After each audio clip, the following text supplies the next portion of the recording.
اب کچھ بعد انتخابات کی اور پرامن انتخابات کے انعقاد کے لیے اقدامات اٹھائے جا رہے ہیں۔ افواج پاکستان اور سول آرم فورسز کے اہلکاروں کے لیے ضابطہ اخلاق جاری کر دیا گیا۔ افواج پاکستان اور سول آرم فورسز آرٹیکل 245 کے تحت الیکشن کمیشن کی معاونت کریں گے۔ انتخابات میں پرامن ماحول کی فراہمی کی پہلی ذمہ داری پولیس کی ہوگی۔ اسی بارے میں مزید تفصیلات جان لیتے ہیں۔ فہد چودھری ہمارے ساتھ موجود ہیں۔ جی فہد، بتائیے گا۔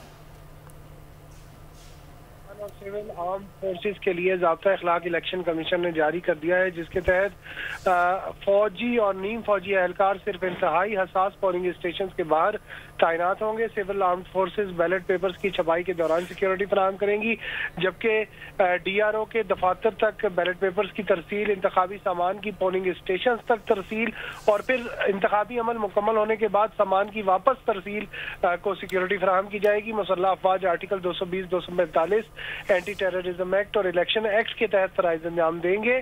یہ ضابطہ اخلاق میں ہدایت کی گئی ہے کہ افواج کے اہلکار پولنگ اسٹیشن کے باہر کسی بھی باقاعدگی کا خود جواب نہ دیں، پریزائڈنگ افسر کے علم میں لائیں۔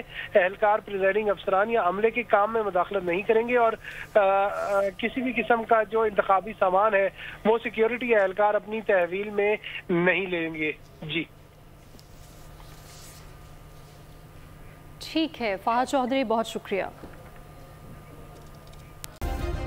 سبسکرائب کریں اور بیل دبائیں تاکہ کوئی خبر رہ نہ جائے۔